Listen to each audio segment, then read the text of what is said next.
Saya rasa Pemerhati dapat menerapkan cepat untuk sistem dengan pasukan pemain ni pun mereka dia dah biasa dengan Pemerhati. Kết quả này là chúng tôi thật sự là bất ngờ. Chúng tôi vinh dự ra kết quả này. Tuy nhiên để có thể chậm.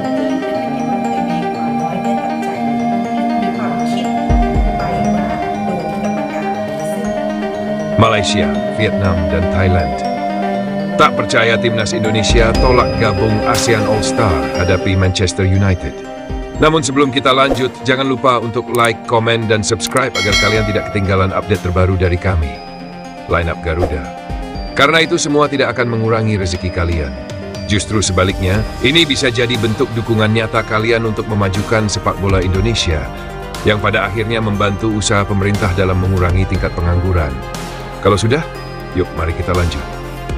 Penolakan yang menggemparkan Asia Tenggara. Keputusan mengejutkan datang dari PSSI dan para pemain timnas Indonesia.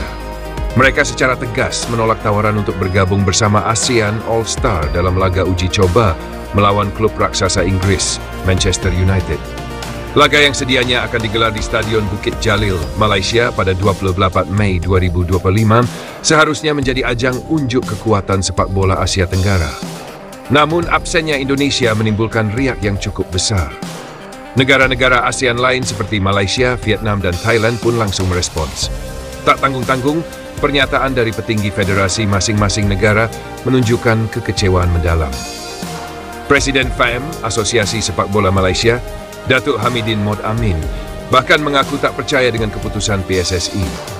Sungguh Indonesia sangat kurang bersahabat dengan negara-negara ASEAN lainnya. Kita punya kesempatan besar menghadapi tim kuat seperti Manchester United. Tapi baik PSSI maupun para pemainnya menolak panggilan tersebut. Jujur saya tak percaya dengan keputusan mereka, ungkapnya dalam sebuah konferensi pers di Kuala Lumpur. Vietnam dan Thailand juga ikut berang. Perwakilan dari Federasi Sepak Bola Vietnam juga tak kalah lantang menyuarakan kekecewaan mereka.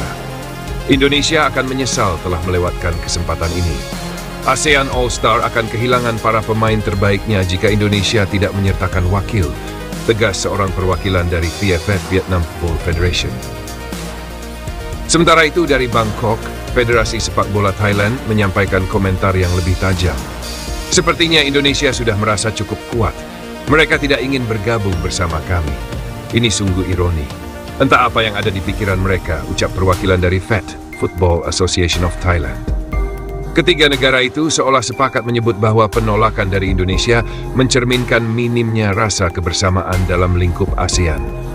Mereka menilai Indonesia gagal menunjukkan semangat regionalisme, padahal ajang ini juga dimaksudkan untuk memperkuat solidaritas sepak bola Asia Tenggara. Namun, Indonesia bukan tanpa alasan. Meski kritik bertubi-tubi datang dari negara-negara tetangga, PSSI dan jajaran pelatih timnas Indonesia memiliki pertimbangan matang atas keputusan tersebut. Sejumlah faktor krusial membuat timnas Indonesia harus mengambil langkah yang dianggap kontroversial ini. Pertama, jadwal timnas Indonesia pada akhir Mei hingga pertengahan Juni 2025 tergolong sangat padat dan menentukan. Pelatih timnas Patrick Kluivert telah menetapkan fokus utama tim adalah pada lanjutan kualifikasi Piala Dunia 2026 zona Asia. Timnas Indonesia akan menghadapi dua lawan berat, yakni Tiongkok pada 5 Juni dan Jepang pada 10 Juni. Kedua laga itu akan menentukan nasib Indonesia dalam perburuan tiket ke Piala Dunia 2026. Pemusatan latihan timnas pun dijadwalkan dimulai pada 23 Mei 2025, hanya 5 hari sebelum laga ASEAN All-Star. Jika pemain-pemain utama seperti Asnawi Mangkualam, Marcelino Ferdinand, Rafael Struijk, atau Pratama Arhan ikut ke Malaysia, mereka akan absen dari hari-hari awal pemusatan latihan. Ini tentu akan mengganggu persiapan tim secara keseluruhan.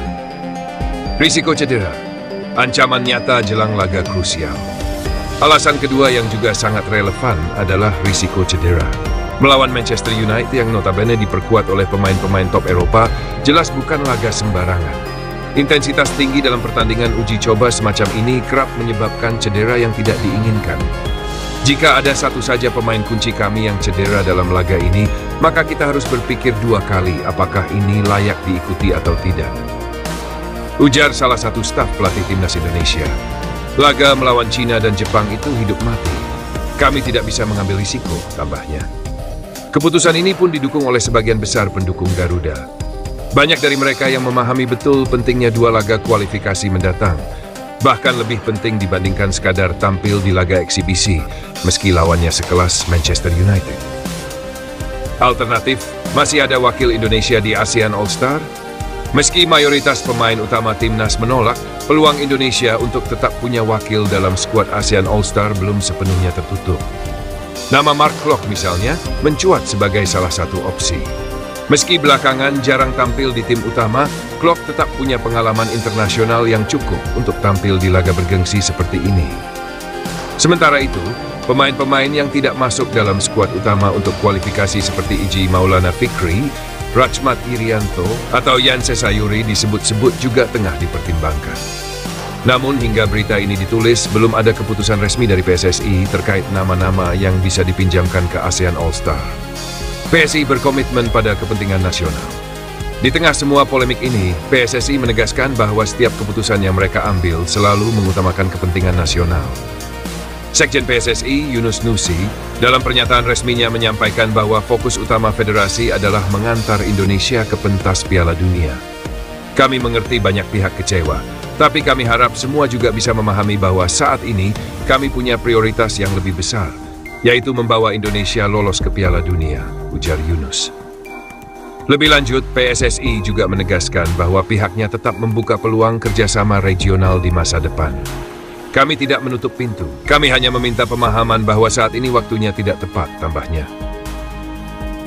Diplomasi bola versus target Piala Dunia. Keputusan Timnas Indonesia untuk menolak panggilan ASEAN All-Star mungkin memunculkan polemik di kancah regional. Namun jika dilihat lebih dalam, pilihan ini menunjukkan betapa seriusnya PSSI dalam membangun fondasi yang kuat demi satu tujuan besar, tampil di Piala Dunia 2026. Walaupun kritik dari Malaysia, Vietnam, dan Thailand mengemuka, publik Indonesia justru mulai memahami bahwa kesuksesan jangka panjang membutuhkan pengorbanan dalam jangka pendek. Dan jika semua berjalan sesuai rencana, siapa tahu dalam beberapa tahun ke depan, bukan hanya ASEAN All-Star yang akan melawan klub-klub top Eropa, tapi timnas Indonesia sendiri di panggung yang lebih besar dan bergengsi. Saat ini, timnas Indonesia masih memiliki peluang untuk meraih 1 tiket langsung ke Piala Dunia. Meski peluang itu penuh dengan tantangan dan bergantung pada sejumlah skenario. Dari 5 negara yang tergabung di grup C, Jepang telah memastikan 1 tempat sebagai pemuncak klasemen sementara dengan 20 poin. Persaingan memperebutkan slot terakhir dari grup ini pun semakin memanas dengan hanya menyisakan 2 pertandingan di babak grup. Peta persaingan grup C, Australia menempati posisi kedua dengan 13 poin, disusul Arab Saudi dengan 10 poin di peringkat ketiga. Sementara timnas Indonesia berada di posisi keempat dengan 9 poin. Di luar persaingan tiket langsung, China dan Bahrain yang sama-sama mengoleksi 6 poin masih memiliki peluang untuk lolos ke putaran keempat. Namun peluang untuk finish 2 besar praktis telah tertutup. Dengan demikian, Indonesia harus bersaing ketat dengan Australia dan Arab Saudi untuk memperebutkan 1 tiket tersisa ke Piala Dunia 2026. Lalu, bagaimana peluang timnas Indonesia dan apa saja skenario yang bisa membawa Marcelino Ferdinand dan rekan-rekan menuju panggung sepak bola dunia? 3 skenario menuju Amerika Utara. Untuk bisa lolos langsung ke Piala Dunia, timnas Indonesia setidaknya harus memenuhi 3 syarat utama dalam sisa 2 pertandingan di grup C yang akan berlangsung pada Juni 2025. Skenario pertama, menang di 2 laga sisa. Ini adalah syarat mutlak. Timnas Indonesia harus meraih kemenangan atas China di SUJBK, lalu menaklukkan Jepang di laga tandang. Jika skenario ini berhasil, Garuda akan menutup fase grup dengan koleksi 15 poin. Meski terdengar berat, terlebih melawan Jepang yang tampil dominan sejauh ini, Indonesia telah membuktikan kemampuannya memberikan kejutan dalam beberapa laga besar. Dukungan penuh dari publik tanah air di laga melawan China diharapkan menjadi modal semangat untuk membangun momentum sebelum menghadapi Jepang. Skenario kedua, Australia harus kalah 2 kali. Meski menang 2 kali, Indonesia masih belum aman jika Australia berhasil mencuri poin di sisa 2 laga mereka. Oleh karena itu, syarat berikutnya adalah Australia harus menelan 2 kekalahan beruntun di laga tersisa, yakni melawan Arab Saudi dan Jepang. Jika skenario ini terjadi, maka Australia akan tetap mengoleksi 13 poin, 2 poin di bawah Indonesia, 15 poin. Skenario ini memang memerlukan bantuan dari negara lain, namun bukanlah sesuatu yang mustahil mengingat lawan-lawan Australia adalah dua kekuatan utama di grup ini.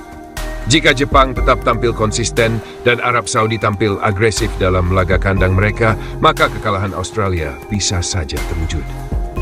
Skenario ketiga, Arab Saudi menang sekali dan kalah sekali. Untuk memastikan Indonesia finish di posisi kedua, Arab Saudi juga harus memiliki maksimal 17 poin. Maka dari itu, skenario ideal bagi Indonesia adalah melihat Arab Saudi menang atas Australia dan kalah melawan Bahrain. Dengan hasil tersebut, Arab Saudi tidak akan melampaui perolehan poin Indonesia. Jika ketiga skenario ini terwujud, maka klasemen akhir grup C akan menempatkan Jepang di posisi pertama dengan 20 plus poin. Indonesia di posisi kedua dengan 15 poin, sementara Australia dan Arab Saudi sama-sama tertahan di 15 poin. Terima kasih banyak atas perhatian kalian semua pada video ini. Jangan lupa untuk like, komen, dan subscribe agar kalian tidak ketinggalan update info terbaru dari kami. Dan yang paling penting, jangan lupa tetap bersyukur. Sampai jumpa di video berikutnya.